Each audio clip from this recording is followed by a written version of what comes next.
Hello, my name is NEERAJ. During my data science internship at Unified Mentor, I worked on multiple real-time projects that strengthened my analytical and machine learning skills.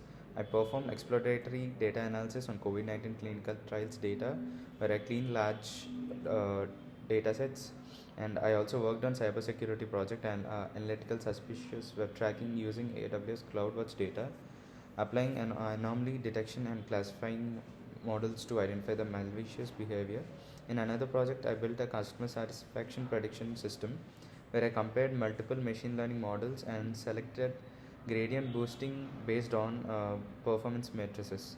Finally, I analyzed the Netflix content data to uncover the insights through cleaning, data visualization, and trend analysis. Overall, this internship has helped me develop a strong foundation in Python, EDA, machine learning, and data analysis and data science. Thank you so much.